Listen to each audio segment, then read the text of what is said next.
మహాగణాధిపతే నమః. సదాశివసమారంభాం శంకరాచార్యమధ్యమాం అస్మదాచార్యపర్యంతాం వందే గురుపరంపరాం. శ్రీమాత్రే నమః. ప్రేక్షకులందరికీ స్వాగతం. మనం ఇప్పుడు పక్ష ఫలితాల గురించి తెలుసుకుందాం. అంటే మనకి ఈ ఫిబ్రవరి 1వ తేదీ నుండి ఫిబ్రవరి 15వ తారీఖు వరకు నవగ్రహాలు 12 రాసుల్లో ఎక్కడెక్కడ సంచరిస్తున్నాయి, ఆ సంచారం వల్ల ఈ 12 రాసుల వారికి ఎటువంటి ఫలితాలు, అంటే వీళ్ళకి వృత్తి, ఉద్యోగం, వ్యాపారం, విద్యార్థులు, భాగస్వామ్యం అంటే వ్యాపార భాగస్వామ్యం, అలాగే జీవిత భాగస్వామ్యం, కుటుంబ పరంగాను, అలాగే సమాజపరంగాను వీళ్ళకి ఏ విధంగా ఉంటుంది, ఆర్థికపరమైన వ్యవస్థలు, ఆరోగ్యము, ఇవన్నీ కూడా ఎలా ఉంటాయి అనే విషయాన్ని మనం ఈ యొక్క నవగ్రహ సంచారాలను అనుసరించి తెలుసుకుందాం.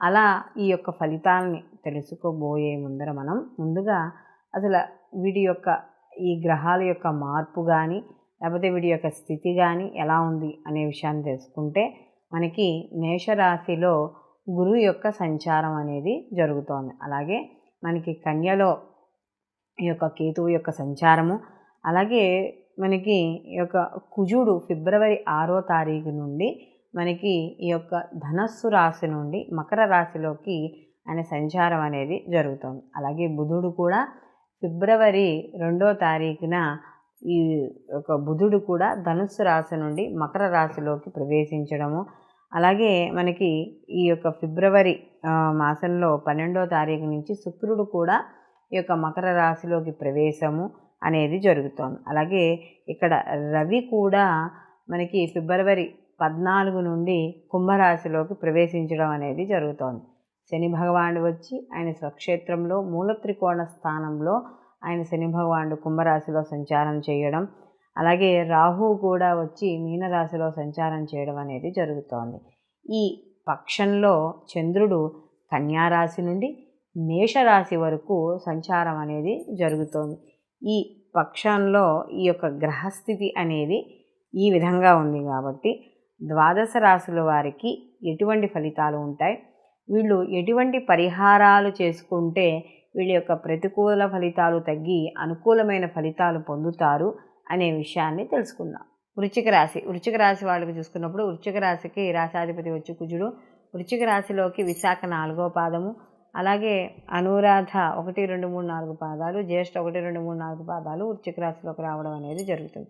ఈ వృశ్చిక రాశాధిపతి అయిన కుజుడు వచ్చి ఈ యొక్క మనకి ఫిబ్రవరి 6 నుండి ఆయన ఉచ్చక్షేత్రంలోకి మారడం అనేది, అందులో తృతీయ స్థానానికి మారడం అనేది జరుగుతుంది. ఆల్రెడీ అక్కడ రవి యొక్క సంచారం కూడా జరుగుతోంది. ఎప్పుడైతే రవి యొక్క సంచారం అనేది అక్కడ జరుగుతోంది, బుధుడు మారుతున్నాడు, శుక్రుడు మారుతున్నాడు. అలాగే ఈ యొక్క బుధుడు యొక్క మార్పు పెద్దగా అంత అనుకూలించకపోయినా కూడా ఈ యొక్క కుజుడు రాశాధిపతి అయిన కుజుడు ఎప్పుడైతే మార్పు చెందుతున్నాడో వీళ్ళకి అనుకూలమైన ఫలితాలు పొందడం అనేది జరుగుతుంది. అలాగే వీళ్ళకి కమ్యూనికేషన్ రంగాల్లో ఉన్న వాళ్ళకి, అలాగే వృత్తి, ఉద్యోగ, వ్యాపారాల్లో ఉన్న వాళ్ళు వీళ్ళందరికీ కూడా ఆర్థిక పరంగాను, అలాగే వీళ్ళకి ఈ యొక్క వాళ్ళ రంగాల్లో పనిచేసే ఉద్యోగస్తులకి వాళ్ళందరికీ కూడా ఆర్థిక పరంగాను కూడా కలిసి రావడం అనేది జరుగుతుంది. అలాగే ఎప్పుడైతే ఈ యొక్క కుజుని యొక్క మార్పు కానీ రవి యొక్క మార్పు కానీ ఎప్పుడైతే జరుగుతుందో వీళ్ళకి ఆరోగ్యపరంగా కాస్త అనుకూలంగా ఉంటుంది. ప్రతి పనిలోనూ కూడా విజయం సాధిస్తారు.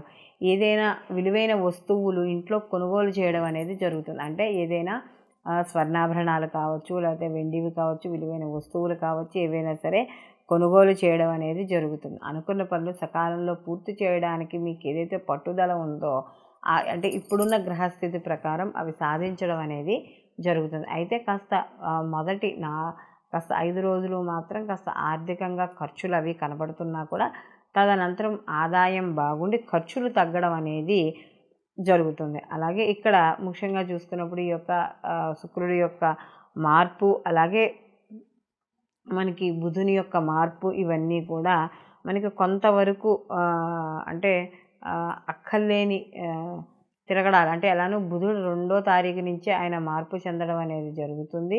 అలాగే శుక్రుడి యొక్క మార్పు కూడా ఎప్పుడైతే జరిగిందో కాస్త కొంచెం అనవసరమైన ఖర్చులు, లేకపోతే ఖర్చులు కాకపోయినా వృధా శ్రమ, అంటే ఎక్కువగా సమయాన్ని వెచ్చించడం, అంటే వాళ్ళు అక్కర్లేని పనులకు కావచ్చు, లేదా చేస్తున్న పనే 10 సార్లు చేయడం, సరి అయిన అవగాహన లేకపోవడం, లేకపోతే సరి అయిన దాని మీద ఒక గ్రిప్ లేకపోవడం వల్ల చిన్న చిన్న ఇబ్బందులు పడే అవకాశం అనేది ఇక్కడ మనకి కనపడుతుంది. అయితే ఈ వృశ్చిక రాశి వాళ్ళకు కూడా వీళ్ళకి గురుబలం లేకపోవడం, అలాగే వీళ్ళకి అర్ధాష్టమ శని యొక్క ప్రభావము, ఇవన్నీ కూడా కొంతవరకు వ్యతిరేక ఫలితాలను ఇవ్వడం అనేది జరుగుతుంది.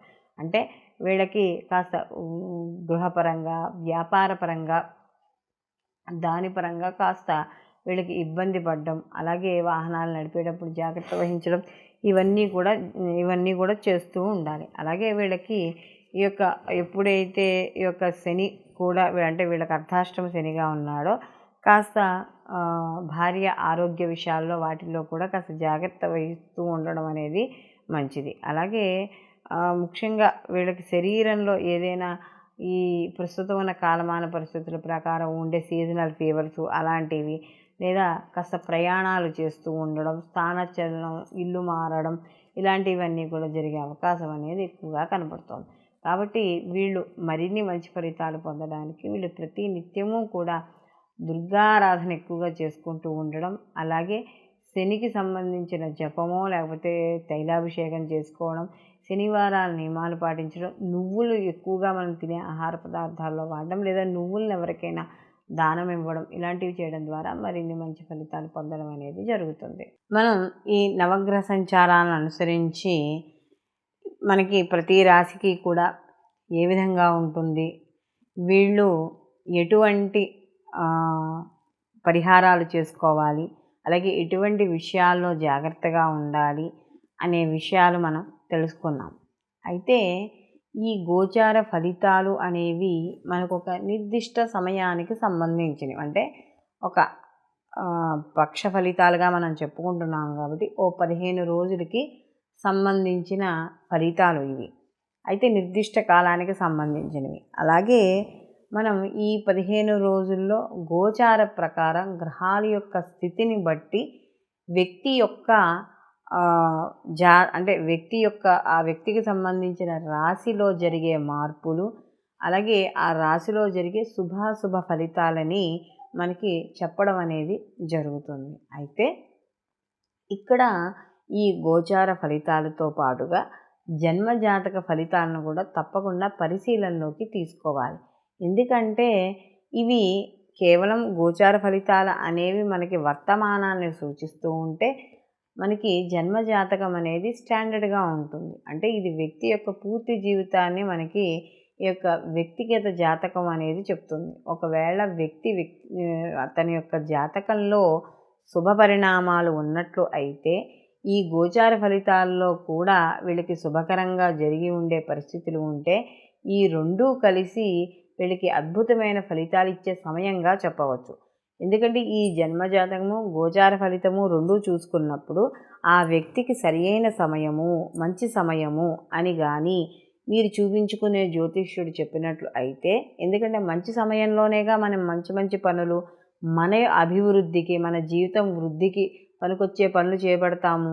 కాబట్టి ఈ రెండు తెలుసుకోవడం ద్వారా, అంటే గోచారంతో పాటు జన్మజాతక ఫలితాలు కూడా తెలుసుకోవడం ద్వారా ఏమవుతుంది అంటే, ఈ సమయం మనకి శుభ సమయం కాబట్టి ఈ పనులు మనం ఖచ్చితంగా మొదలు పెడితే కానీ, అంటే ఎప్పటి నుంచో అవ్వలేని పనులు కానీ, కొత్తగా చేపట్టాలనుకునే పనులు కానీ, వ్యాపారాలు కానీ ఏదైనా సరే చేయాలనుకున్నప్పుడు సమయం మంచిది అవుతుంది. కాబట్టి ఆ యొక్క ఫలితం కూడా మనకి కొన్ని రెట్లు మంచి ఫలితాల్ని, అలాగే ఆర్థికాభివృద్ధిని, అన్నింటినీ, అంటే మన శ్రేయస్సుని కోరుకోవడం అనేది జరుగుతుంది. ఒకవేళ సమయం మంచిది కాదు అని అనుకున్నప్పుడు ఏమవుతుంది అంటే, కొన్ని పనులు చేపట్టకపోవడము, లేదా చేపట్టిన పనిలో జాగ్రత్త వహించడము, ఇలాంటివన్నీ కూడా మనం ఇటు మంచి అటు చెడు కూడా తెలుసుకోవడం అనేది జరుగుతుంది. కాబట్టి ఖచ్చితంగా జన్మజాతక ఫలితాలు కూడా పరిశీలనలోకి తీసుకోవాలి.